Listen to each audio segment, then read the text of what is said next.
ఉచిత ఇసుక పథకంతో పాటు భవన నిర్మాణ కార్మికుల సంక్షేమ పథకాలను పునరుద్ధరించాలని సిపిఎం నాయకులు డిమాండ్ చేశారు. ఈ మేరకు అనకాపల్లి జిల్లా నర్సీపట్నం ఎన్టీఆర్ స్టేడియం నుండి 5 రోడ్డు కృష్ణా బజార్ శ్రీకన్య కూడలి వరకు సిపిఎం నాయకులు కార్యకర్తలు ర్యాలీ నిర్వహించి మానవహారం చేపట్టారు.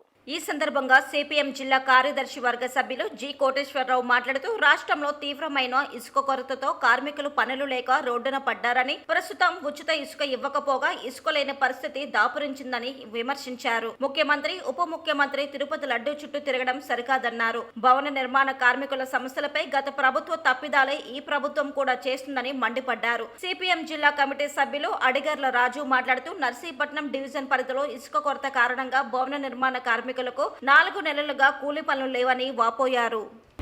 ఈరోజు రాష్ట్ర వ్యాప్తంగా ఉచిత ఇసుక అమలు చేయాలని, భవన నిర్మాణ కార్మికులు పెండింగ్లో ఉన్న క్లెయిమ్లు రిలీజ్ చేయాలని, పెండింగ్లు నిలిపివేస్తూ గత ప్రభుత్వం ఇచ్చిన 12, 14 జీవోను రద్దు చేయాలని చెప్పేసి ప్రధానమైన డిమాండ్లతో ఈరోజు నిరసన కార్యక్రమం చేపట్టడం జరిగింది. మేము నర్సీపట్నంలో ఈరోజు 32 రకాల భవన నిర్మాణ కార్మికులు సుమారు 10,000 మంది వరకు ఉంటారు. వీరికి గత 3 నెలల నుంచి ఇసుక కొరత వల్ల పనులు లేక పస్తులుండే పరిస్థితి దాపురించింది. ఇప్పటికే ప్రభుత్వ అధికారులకి, ప్రభుత్వాలకి, ప్రజాప్రతినిధులకి విన్నవించాం. వారు ఎటువంటి చర్యలు తీసుకోకపోవడంతో ఈరోజు అనివార్యంగా రాష్ట్ర పిలుపుకి వెళ్లాల్సిన పరిస్థితి దాపురించింది. ఇప్పటికైనా ప్రభుత్వ అధికారులు, ప్రభుత్వాలు స్పందించి ఇసుకను రిలీజ్ చేయాలని చెప్పేసి మేము కోరుతున్నాం. ఎందుకంటే అంగట్లో అన్నీ ఉన్న అల్లుడి నోట్లో శనున్నట్టు ఇసుక యార్డ్లో ఉన్న కార్మికులు పని దొరకని పరిస్థితి మన నర్సీపట్నంలో దాపురించింది.